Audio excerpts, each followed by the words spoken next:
Hi friends, welcome back and my self Atish Jain. Friends, ఈ సెషన్లో మనం మెమరీ అలొకేషన్ టైప్స్ గురించి తెలుసుకుందాం. చాలా ఇంపార్టెంట్ సెషన్ ఇది.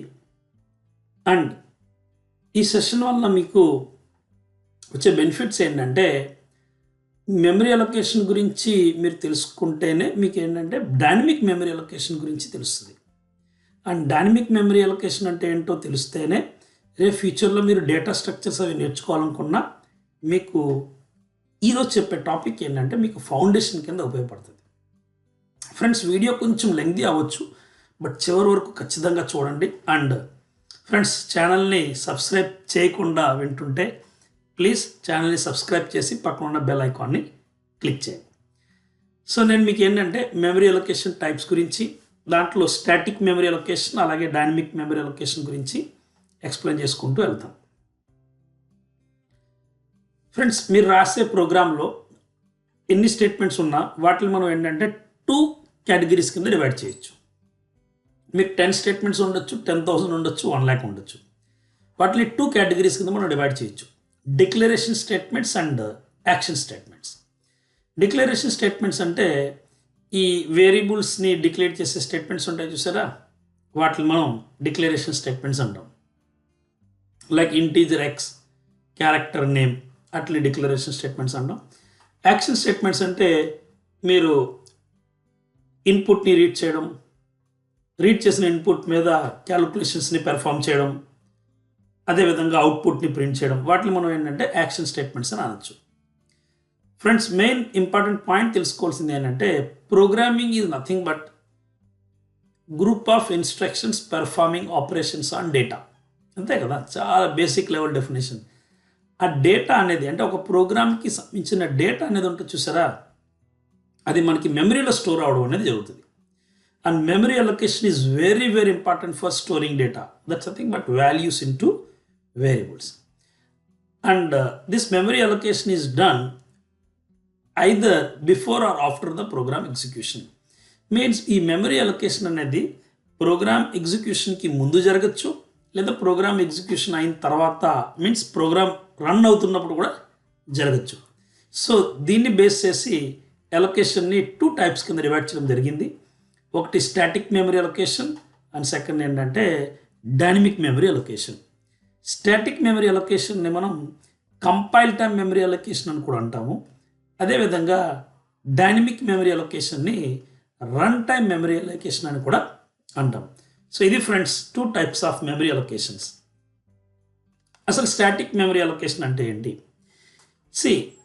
Size is fixed or we can say fixed in size. అంటే మెమరీ అనేది ఫిక్స్ అయి ఉంటుంది. మీన్స్ ఒక పర్టికులర్ వేరియబుల్కి ఎన్ని బైట్స్ అలొకేట్ చేయాలి అనేది మీకు ఫిక్స్డ్గా ఉంటుంది. అండ్ ఒకసారి అలొకేట్ అయిన తర్వాత దాన్ని పెంచడం తగ్గించడం కానీ జరగదు. So primitive variables and arrays are the best examples of static memory allocation.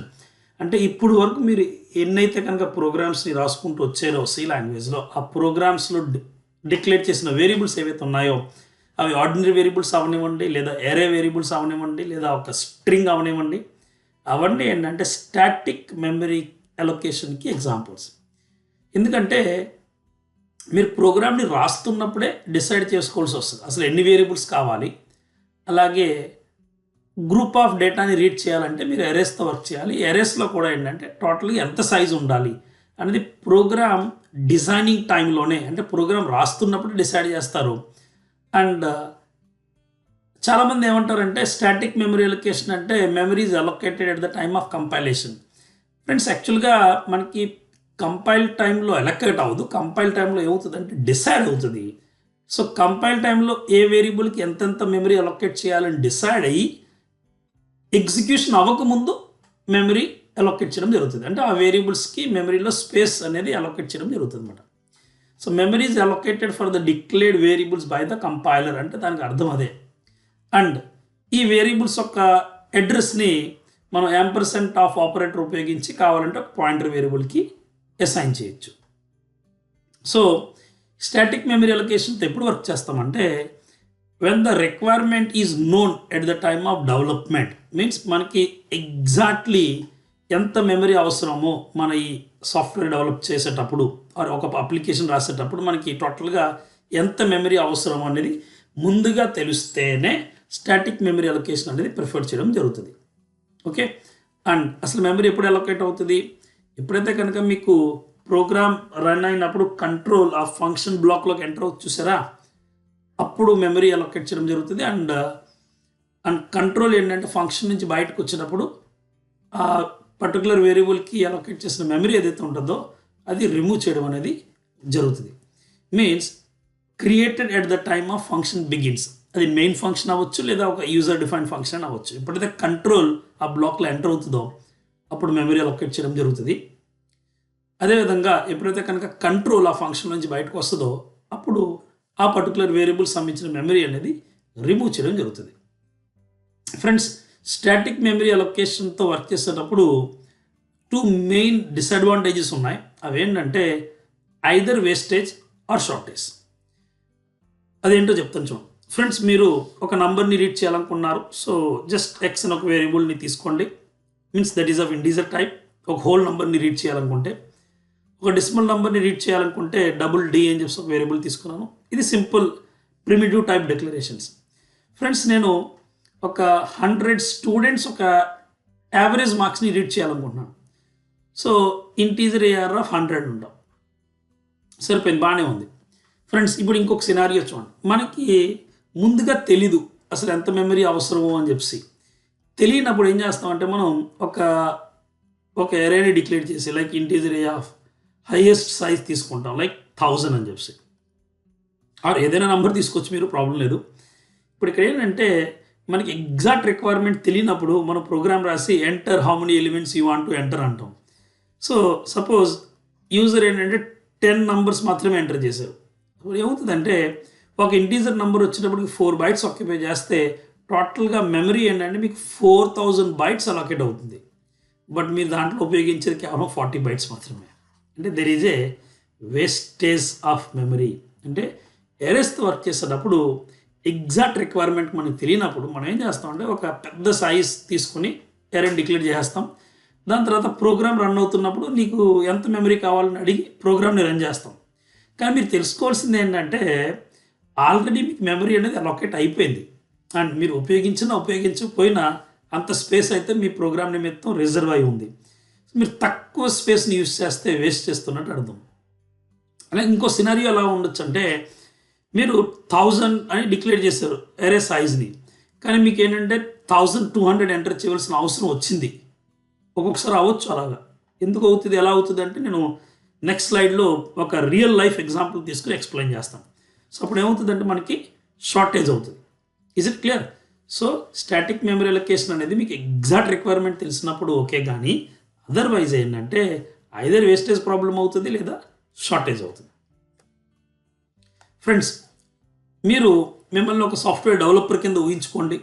మీరు అనుకోవచ్చు, సార్ నేను జస్ట్ ఇంకా సిఏ నేర్చుకుంటున్నాను, ఫైన్, నో ప్రాబ్లం. బట్ మీరు అలా ఊహించుకుంటేనే మీకు సబ్జెక్ట్ అనేది బాగా అర్థమవుతుంది. Just imagine you are the software developer.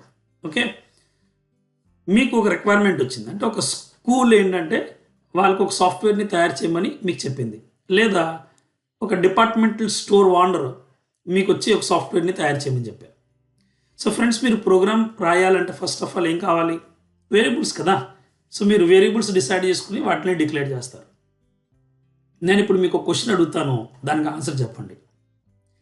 మీరు ఆ ఆన్సర్ని కావాలంటే కింద కామెంట్ బాక్స్లో టైప్ చేయొచ్చు. ఈ వీడియో కింద కామెంట్స్ ఉంటాయి కదా, అక్కడ టైప్ చేయొచ్చు. అదేంటంటే మీరు ఒక స్కూల్ మేనేజ్మెంట్కి సాఫ్ట్వేర్ని తయారు చేస్తున్నప్పుడు మీరు ఆ స్కూల్ మేనేజ్మెంట్ అడగగలుగుతారా? Sir tell me how many students admissions you are going to take this year, or how many admissions you are going to take this month. అంటే మీరు ఎంతమంది పిల్లల్ని జాయిన్ చేయకపోతున్నారు, ఆర్ ఎంతమంది పిల్లలు జాయిన్ అవుతారు చెప్పండి. మీరు చెప్తే దాని తగ్గట్టు నేను అన్ని వేరియబుల్స్ని డిక్లేర్ చేస్తాను అని చెప్పి చెప్పడం అవుతుంది. ఒకసారి ఆలోచించండి ఫ్రెండ్స్. లేదా మీరు ఒక డిపార్ట్మెంటల్ స్టోర్కి సాఫ్ట్వేర్ తయారు చేస్తున్నారు అండ్ మీరు ఆ స్టోర్ ఓనర్ని అడగలుగుతారా, బస్ ఈ రోజున నువ్వు ఎంతమంది కస్టమర్ని డీల్ చేస్తావు, అలాగే ఎన్ని ప్రోడక్ట్స్ అమ్ముతావు నాకు చెప్పు ముందుగానే, నేను దాని తగ్గట్టే ప్రోగ్రామ్ని డెవలప్ చేస్తాను. ఫ్రెండ్స్, అది అవుదు కదా, యాక్చువల్గా ప్రాక్టికల్గా అవుదు కదా. ఎందుకంటే బిజినెస్లో ఎవరు ముందుగా వాళ్ళకి ఎంత అవసరం ఉంటుంది అనేది చెప్పలేరు కదా. సో మీ రిక్వైర్మెంట్ ఏంటంటే మీ ప్రోగ్రామ్ని మీరు రాస్తున్నప్పుడు టోటల్గా మెమరీ ఎంత కావాలనేది చెప్పడం అవ్వదు కాబట్టి అలా చెప్పకుండా మీరు ప్రోగ్రామ్ని ఎలా రాయాలంటే యూజర్కి అవసరం వస్తున్నప్పుడల్లా ఆ మెమరీ అనేది ఏంటంటే ఎక్స్పెండ్ అవుతూ ఉండాలి, అంటే ఇంక్రీజ్ అవుతూ ఉండాలి. అదేవిధంగా అవసరం లేదు అన్నప్పుడు అది రిమూవ్ అయిపోవాలన్నమాట. సో ఈ విధంగా కనుక మనం ప్రోగ్రామ్ చేయగలిగితే అటువంటి ప్రోగ్రామ్స్ రియల్ టైమ్ ఇండస్ట్రీలో బాగా ఉపయోగపడతాయి. Is it clear? అంటే ప్రాక్టికల్ రియల్ లైఫ్ అప్లికేషన్స్కి ఇదే యాక్చువల్ రిక్వైర్మెంట్ అనమాట.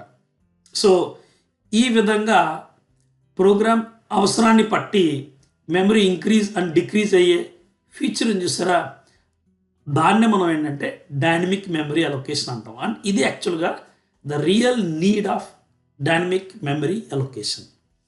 ఫ్రెండ్స్, ఇది కాన్సెప్ట్. ఈ కాన్సెప్ట్ కనుక మీకు అర్థమై ఉంటే వీడియోని లైక్ చేసి ఖచ్చితంగా షేర్ చేయండి. అండ్ ఛానల్ని సబ్స్క్రైబ్ చేయకపోతే వెంటనే ఛానల్ని సబ్స్క్రైబ్ చేసి పక్కనున్న బెల్ ఐకాన్ మీద క్లిక్ చేయండి. వరీ అవ్వద్దు, దెన్ జస్ట్ కాన్సెప్ట్ని ఎక్స్ప్లెయిన్ చేశాను. ఇంకా నెక్స్ట్ కమింగ్ వీడియోస్లో ప్రాక్టికల్గా కూడా ఎక్స్ప్లెయిన్ చేస్తాను అసలు డైనమిక్ మెమరీ అలొకేషన్ తోటి ఎలా వర్క్ చేయాలని చెప్పి. Okay, so till then, bye, take care, see you in next video.